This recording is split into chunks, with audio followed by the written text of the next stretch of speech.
So I keep getting asked whether or not Viktor Orban's Fidesz party will ever fall in Hungary. And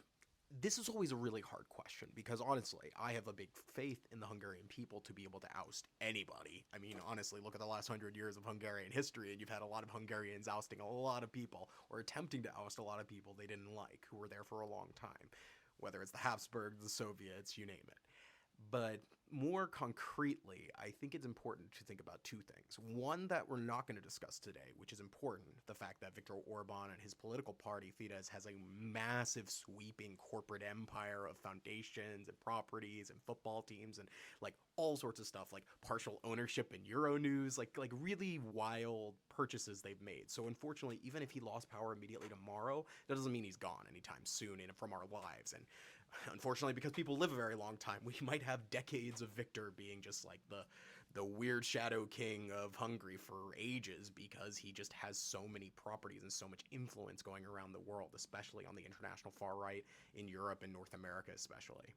So, but the more important one, number one thing that we have to discuss is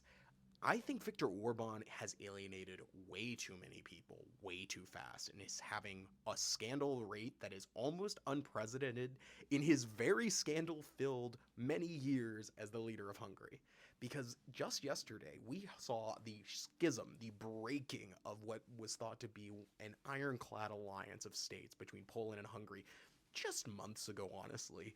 Now we have Poland, the foreign minister of Poland, calling for Hungary to get kicked out of the EU and NATO and leave and make everyone's lives easier. Now, we all understand diplomatic language is meant to be very neutral, even when they're trying to be very stern. They take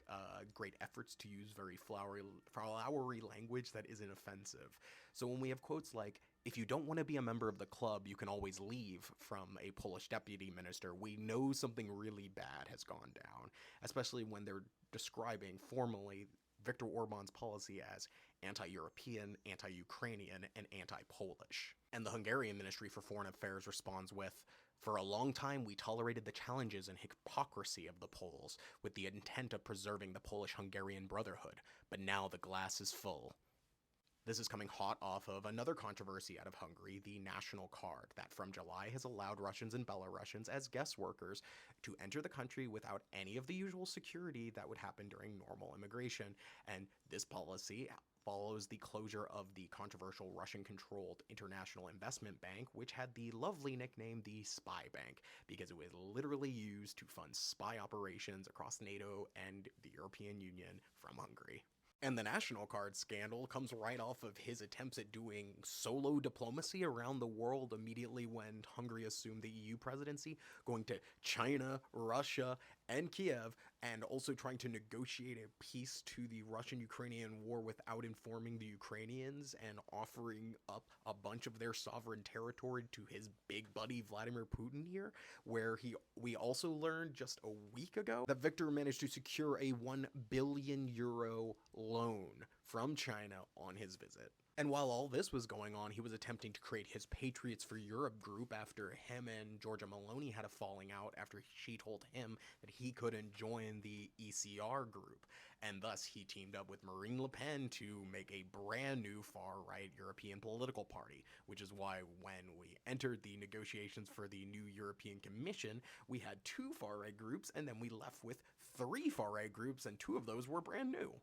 It's just a mess in Orbán world. And it's also so important to understand how delicate his position is because he has ruffled so many people's feathers, and he has also put his future very much in the hands of the success of Vladimir Putin and Donald Trump to bail him out of a lot of bad blood that he is creating on his own. It's honestly shocking to watch a guy who was really at the pinnacle of his power just a few months ago cripple and crumble, starting with the scandals that led to the rise of Peter Magyar and the opposition reforming around him,